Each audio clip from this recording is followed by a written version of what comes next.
So you might be thinking, wow, Randy, you look nice today.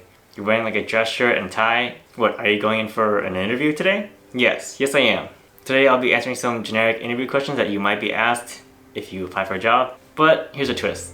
Instead of saying it nicely in a way where, employers might want to hear the correct answer, I'll be answering it truthfully off the top of my head. So there's like no filters or anything. It's the flat out truth and probably what you shouldn't be saying to an employer. So there's like no fluff in this version. I know the answers that employers typically want to hear, like you have to cater it in a way and like make it sound very professional, but like that's just way too much fluff. We're not here for that. So just take off your tie. Deep down, like I'm just wearing sweatpants underneath this, right? So the first question is, what makes you unique? So truthfully, I feel that anyone who applies to a job, like they're really in a pool of candidates that, it's really hard to distinguish yourself from being different from all the others. I know everyone's life is different, so they're gonna have different experiences, but really because you're all applying for the same position, it's gonna be hard to even make you stand out. If you like won a Nobel Prize or something, then yeah, of course you'd be very different, but at that point you probably wouldn't be applying for a job. To me, uniqueness is like a characteristic or just being brave. So the fact that maybe you come into this job realizing that you are no different from anyone else who applies to this job might make yourself more unique than the others. Everyone says that, I could do a better job than all the others, but truthfully, if all 100 candidates say the same thing, say, I could do better at this job than all the other 99 candidates, then like that doesn't make you unique at all. So just the fact that you come into this field or this, this job with a different mindset, knowing that you're sort of just average, sort of already makes you unique, if that makes sense. Makes me unique, the fact that I know that I'm probably just average, but I'm gonna be answering this question anyway. I'll just be saying it in how I want it. Second question, are you able to multitask? And if so, can you give me some examples? Well, I probably do this straight up every single day in the morning, so yes, I can multitask. When I go to the bathroom, I'll be doing my business and I'm on the phone, emailing, playing games. It's hard to do both because you gotta email professionally. Yes, I multitask a lot. No, but seriously, all jokes aside, people can multitask, but I know for a fact that they're not gonna be like 100% focused if they don't work on that task at hand. So yes, everyone can float by and multitask and just work on different things at the same time. They're not gonna be getting the full 100% good results that they want. And you can like test it out. Imagine you're like driving a car, you drive a car very safely at like 10 miles an hour and try to have some passenger, your friend or whoever, make you answer some math questions. So imagine you're driving a car and you have to like, do some twists and turns a little bit and have them ask you like, what is a 133 plus 125? You're not gonna be able to do that. I guarantee you. They're very simple tasks. If you do it separately, you could drive a car, you could turn very easily, and for math, you can just answer that, with a pen or paper or even off the top of your head. But you can't do that both at the same time. Even though no matter how simple it is, you can't do it. It's gonna be really hard. I don't encourage you to give it a try, but if you want, you're gonna realize it's much more difficult than it sounds. The next question, how would your colleagues describe you? I guess it depends on my colleagues, so depending on if I have a good relationship with them, then yeah, they'd say, I'm hardworking, I'm focused, I'm goal-oriented, so I can, you give me a task, I'll do it, I'll work on it, and I'll, put my 100% in it, but it depends on who you're asking. So hopefully, depending on who you ask, would be a good thing or a bad thing. For the most part, because they're your friends or your colleagues, of course they're gonna say like good things about you. They're gonna say, yeah, he works hard, very honest, whatever. So the fourth question is, how do you organize your typical day? Typically, I have a physical calendar that I write down, at least the important dates. So if I have like a meeting or something, then I would just write down that calendar and say, 1 p.m. Meet with so-and-so. I find it hard to like go on my phone and make like a Google Calendar date. I don't know why, I'm just not really into that because that just means that you have to have your phone with you at all times. I know it's good to have reminders like that, but I like to physically see it. I like to do it beforehand. So I like to write my plans like a week or 2 weeks out so I can know and look and foresee, okay, I have this thing due by next week. I don't like to wake up and say, oh no, what's due today? That's just sort of too late, that's procrastinating to me. But aside from that, I do have a daily routine. I like to wake up at a certain time, all the time. And I like to do certain things at scheduled dates. So lunch is always going to be at like 11. Waking up is always going to be at like 6 o'clock. Workout's always going to be at like 4 p.m. or whatever. So that's what I typically like to do. The fifth question: what do you consider your strengths and what do you consider your weaknesses? I seriously hate this question the most. This is so broad. It's really like a self-reflection on yourself. What are my strengths? I feel like there are so many right and wrong answers to this, but my strength is the fact that I am willing to do something very ambitious, something that's sort of beyond what people like to do, out of the ordinary. People typically always say, you have to focus on change and innovation, but then once something happens, they're like, oh no, we can't do that because we've been doing this for the same amount of time for so many years. Why change it if it's not broken? They always say, focus on innovation, but then once something happens, they don't do it. For me, probably because I'm just young and ambitious and probably maybe dumb in that regard, then I'm willing to do a change because I don't know the system. They do it, but I don't. Maybe because I'm new, so I'm not really familiar with their processes. Again, that's what I consider my strength. Now, what do you consider your weakness? My weakness is that, again, I'm dumb. I don't know what I'm doing. I'm not in that process. I'm not familiar with what you do every single day, which is why that is ignorant for me. But because I don't know, I'm willing to change. I feel that people foresee like not knowing something as a bad thing. It can be a bad thing if you don't know how to like react to it, but the fact that you're coming in with a fresh mind and you don't understand what they've been doing for years, that is a good thing because you can innovate. You're the one, like you, the newbie, are the one who will innovate and change the whole system to make it better in the future.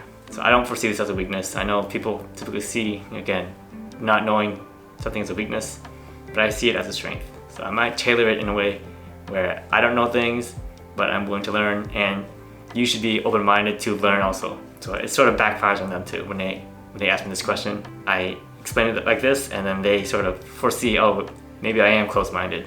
Next question, how do you handle failure? So again, this sort of goes back to the whole weakness part. The fact that you don't know the process means that you're probably gonna end up doing something wrong.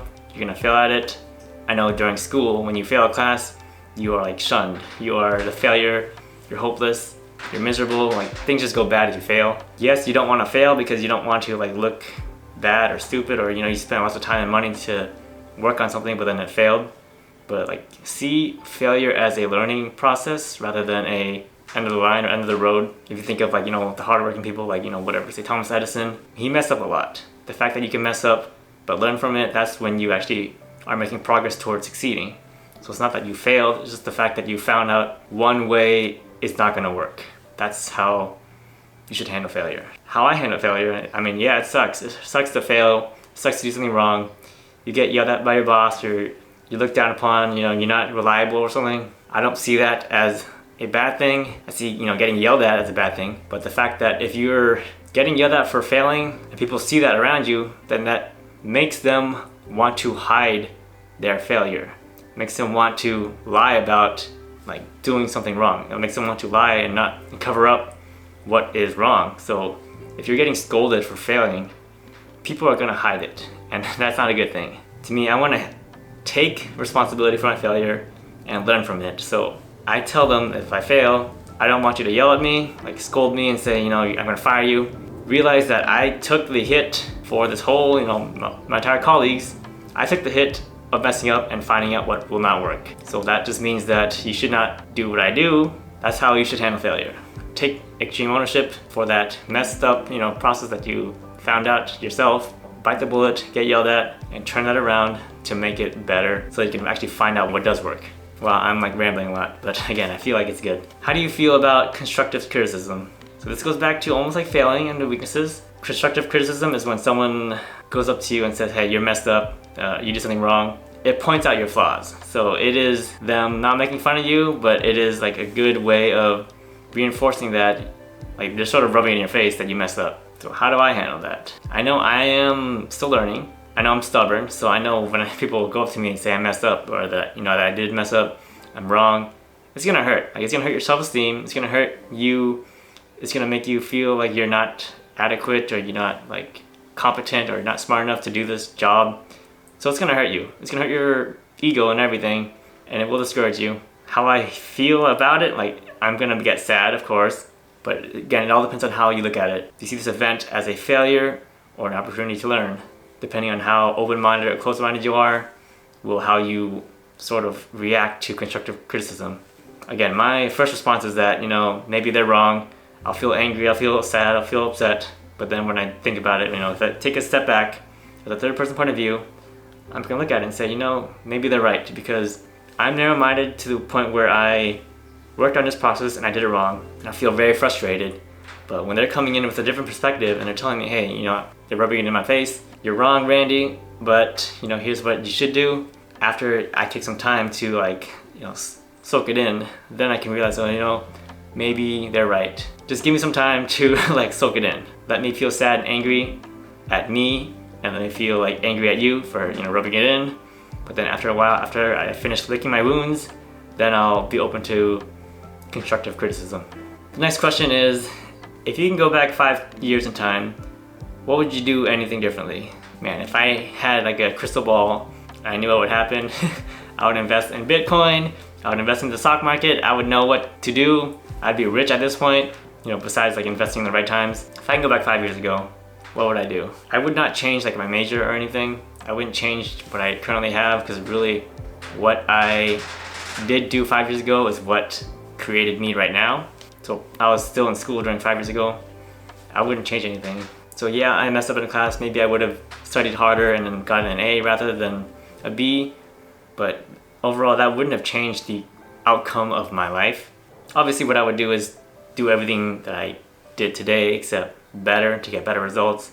I don't want to cheat and know the future, but I wouldn't really change that much, because the mistakes that I learned 5 years ago is what made me today.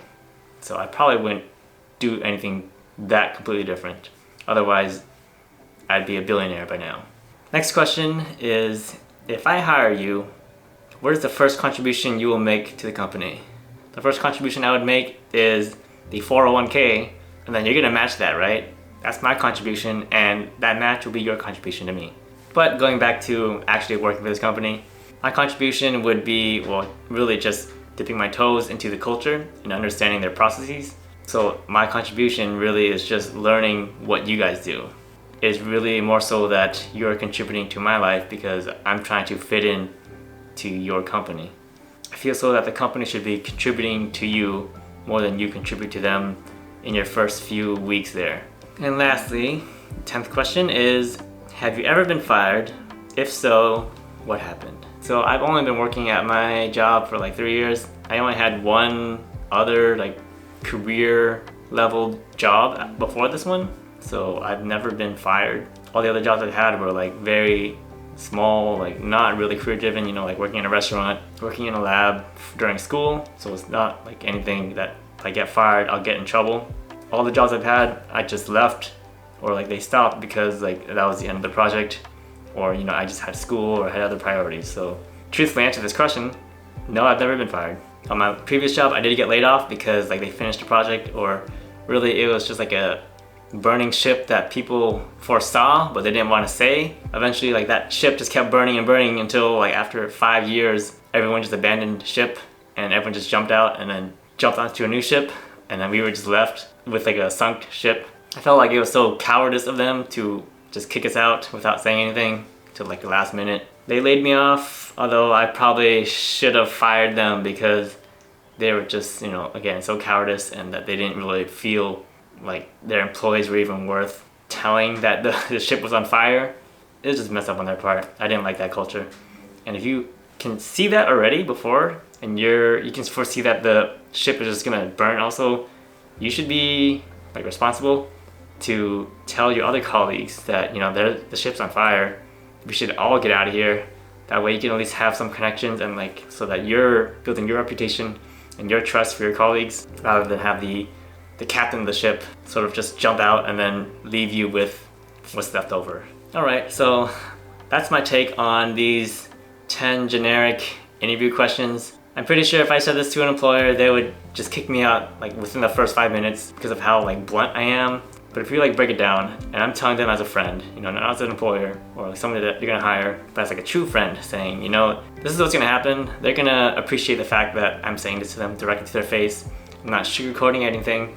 I'm not trying to beat around the bush or try to cover things up. I'm saying it as it should be. I'm telling them the truth that they should hear. And if you say this, you're gonna get fired. Or if you say this, they're gonna kick you out and hire someone who is more professional. But I'm not like that. Honestly, it's weird because yes, as an engineer, you should be very professional, but I would rather have it so that people know what they're getting themselves into rather than trying to mask and hide the truth. You don't want to be that sleazy, scammy person who might sell some product that looks good on the outside, but on the inside it's like some broken, defected product. Don't be that guy.